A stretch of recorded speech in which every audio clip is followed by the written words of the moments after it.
Alright fellas, taste test time. We're going to do the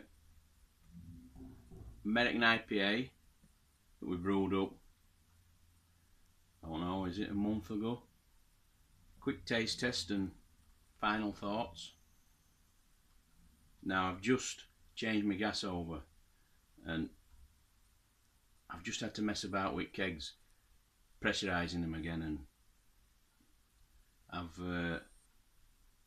shook them up a bit, so we're going to end up with a bit of an head on this, but I'll just pour that off until we get right. Just give that a second. So yeah, American IPA, I did it out at Bible.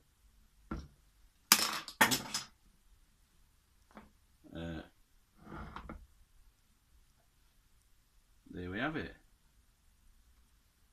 This is the first full pint that I've pulled from it, and I have got it, I don't know, a little bit fairly carbonated, but it is a widgeted glass, so that's helping.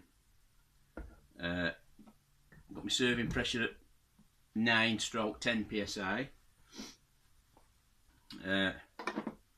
and I know a lot of you have done this recipe out at Bible, but for those of you that haven't, that want a quick rundown of what's in it, it's grain built, pale malt, 6 kilo. That's it. That's all malt that's in it. Hops, Citra, Simcoe, and you've got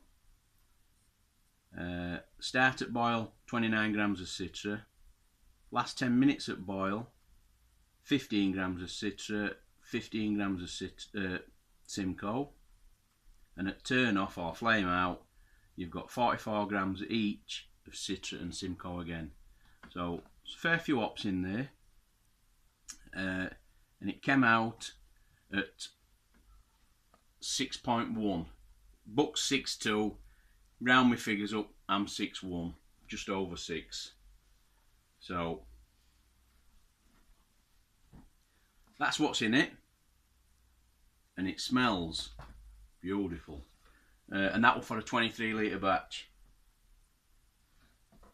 So that's what was in it out of the Bible. And I'll just get rid of that. And just give that a quick. So there you have it. One American IPA out of Bible. And first appearances, I think that looks spot on. So on nose you get in, or I am anyway with my nose, you get in a sweet fruity aroma, more fruit than floral. Some hops are more flowery, this is more of a fruity.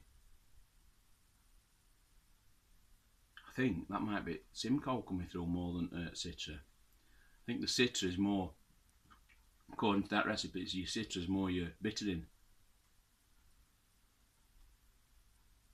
But yeah, smells beautiful. We'll dive in. We'll try and keep this one pretty short.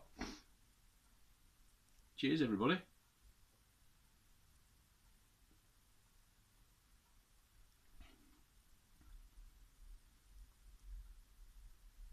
First thing that hits you, or it's me,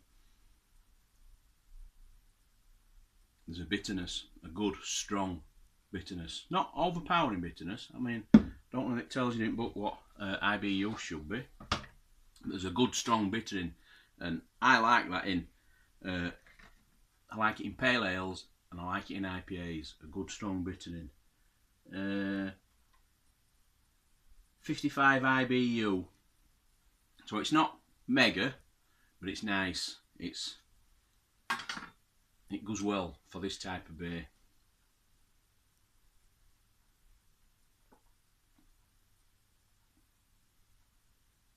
yeah, I'm seem to be getting a little bit of bitter in, then it goes into that throat, and then it hits you with that bitter in, and it lingers.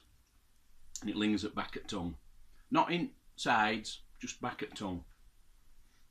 That is well nice. And would I brew it again? Yeah, I would, definitely. Would I alter it? No, I don't think I would. I know a lot of you have done this recipe and you've kept it as you've used it as a bit of a base recipe, and then you've chucked loads of hops in and what have you, but which is fine, and I probably will do that, but I would always brew this as well as it is, and just odd time try and experiment, but I think it stands on its own very well.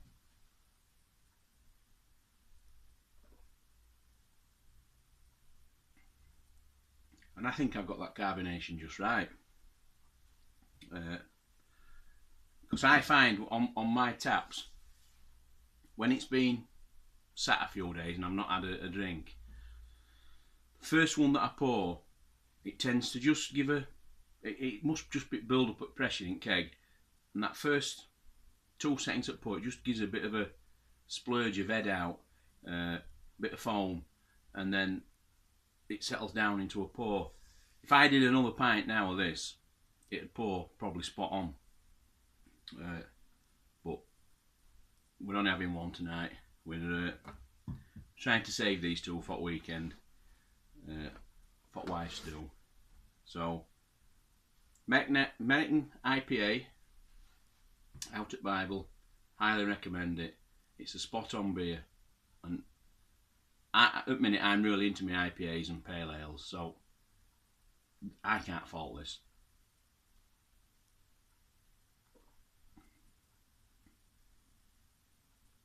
Fruit and bitterness.